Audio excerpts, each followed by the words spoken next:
জেলা পরিষদকে এই সিলেটবাসীর একটা আস্থার জায়গা, বসার জায়গা হিসাবে গড়ে তোলার চেষ্টা করব।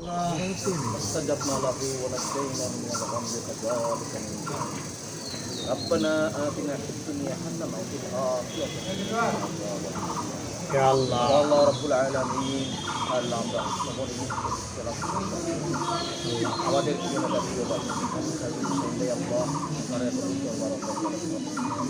আল্লাহ ওনার মনের মুখ্য আল্লাহ ওনার মনের يا الله আল্লাহ মানুষের জনগণের সেবা করার তৌফিক দান আল্লাহ আমরা যখন যারা আল্লাহ আল্লাহ প্রধানমন্ত্রী আল্লাহ আমাদের সাবেক মেম্বারের প্রধানমন্ত্রী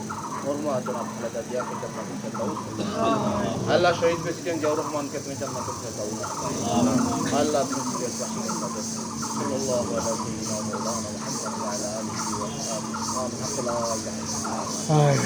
আমার উপরে যে আমানতটুকু দেওয়া হয়েছে, দেশের নির্বাচিত প্রধানমন্ত্রী আমাদের দলের চেয়ারপারসন জনাব তারেক রহমান সাহেব সিলেটের জেলা পরিষদের প্রশাসক হিসেবে আমাকে নিয়োগ দিয়েছেন। আপনারা জানেন, দীর্ঘ 70 বছরের সংগ্রামের মধ্য দিয়ে জনগণের ম্যান্ডেট নিয়ে সরকার রাষ্ট্র ক্ষমতায় অধিষ্ঠিত হয়েছে। আমাদের একটা নির্দিষ্ট প্রোগ্রাম রয়েছে, দলের কর্মসূচি রয়েছে, এবং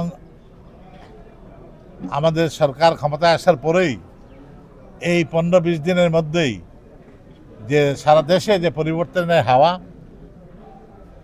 বইতে শুরু করেছে, তার এই ধারাবাহিকতায় আমাদের যে 31 দফা কর্মসূচি, নতুন বাংলাদেশ বিনির্মাণের যে কর্মসূচি, এদেশের মানুষের মুক্তির লক্ষ্যে 71-এর মুক্তিযুদ্ধের চেতনা, 90-এর আন্দোলন এবং বৈষম্য বিরোধী আন্দোলন, 24-এর আন্দোলনের শহীদদের রক্তের বিনিময়ে আজকের যে নতুন বাংলাদেশ আমরা পেয়েছি, এই বাংলাদেশকে আমরা গড়ে তুলতে চাই।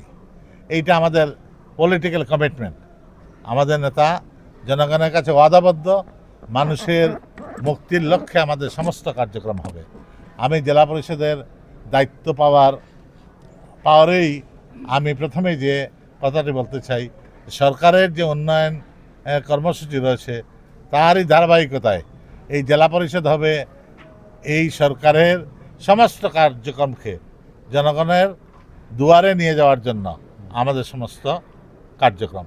এবং আমি আশা করি এই সিলেটের আমাদের যারা নেতাকর্মীরা রয়েছে, যারা দীর্ঘদিন সংগ্রাম করেছে, আন্দোলন করেছে, নির্যাতনের শিকার হয়েছে, তারা একটা আস্থার জায়গা হিসাবে জেলা পরিষদকে ধরে নিতে পারে।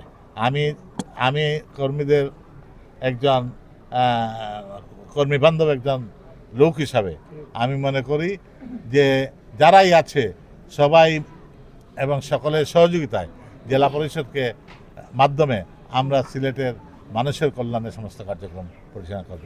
আমি দায়িত্বভার আজকে নিয়েছি মাত্র, ঈদের পরেই বসেই আমি একটা বিশেষ পরিকল্পনা নিয়েই আমার পুরো উদ্যমেই আমার সমস্ত শ্রম, মেধা, আন্তরিকতা, স্বচ্ছতা দিয়েই আমি এই জেলা পরিষদের কার্যক্রম পরিচালনা করব এবং জেলা পরিষদকে এই সিলেটবাসীর একটা আস্থার জায়গা, বসার জায়গা হিসাবে আমি গড়ে তোলার চেষ্টা করব।